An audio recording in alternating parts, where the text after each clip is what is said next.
Ouais, ouais, donc bon, voilà, bon, écoute, faute de mieux, fais ça, mais bon, il faut vraiment que ça reste exceptionnel, ok?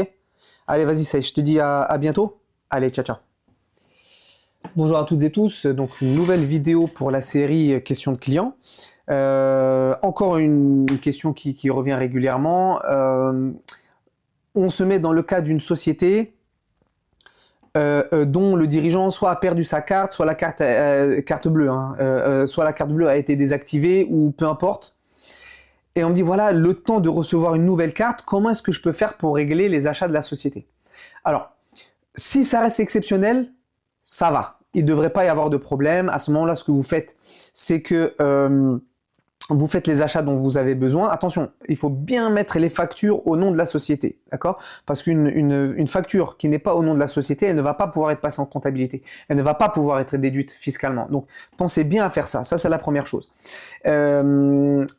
Ensuite, donc, vous allez faire ce qu'on appelle une note de frais. D'accord? Donc, en gros, le dirigeant, ce qu'il fait, il fait un fichier Excel, par exemple, où il va mettre voilà, la date, ce qu'il a acheté, le montant, et adossé à cette note de frais, il va mettre la facture. D'accord?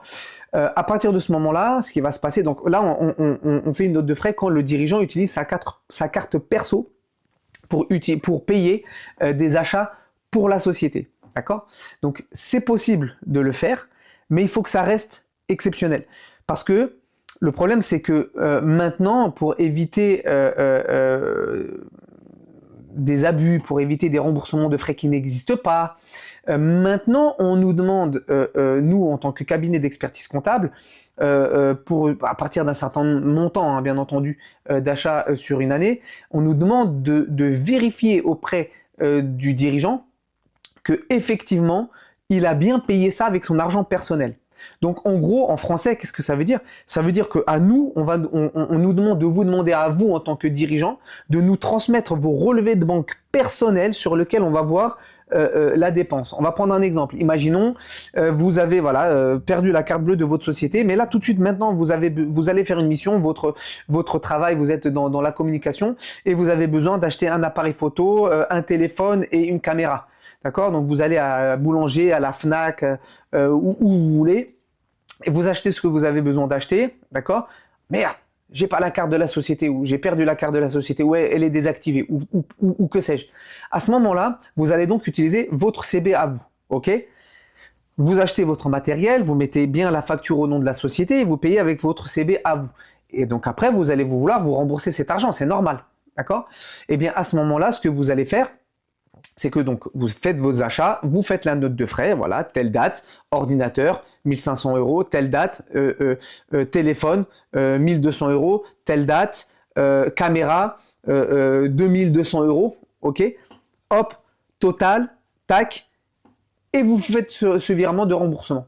Nous, en tant que cabinet d'expertise comptable, on va potentiellement être amené à vous dire, ok, c'est bien, voilà, donc tel jour, voilà, ok, vous avez acheté un ordinateur à la Fnac.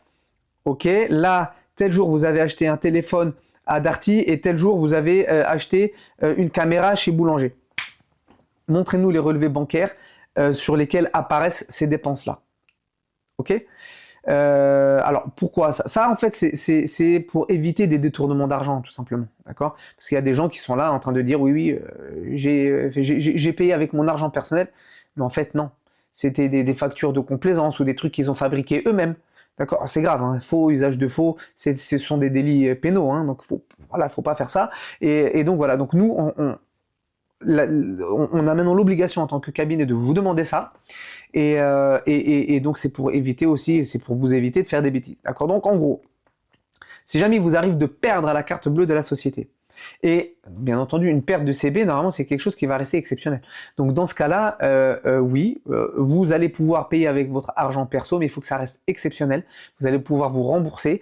Maintenant, il faut donc bien mettre les factures au nom de la société. C'est extrêmement important. D'accord? Voilà.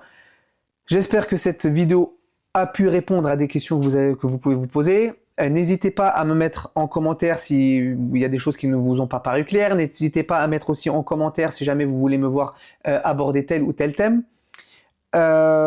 N'hésitez pas à liker, à vous abonner, à partager ça à des personnes autour de vous que ça pourrait aider.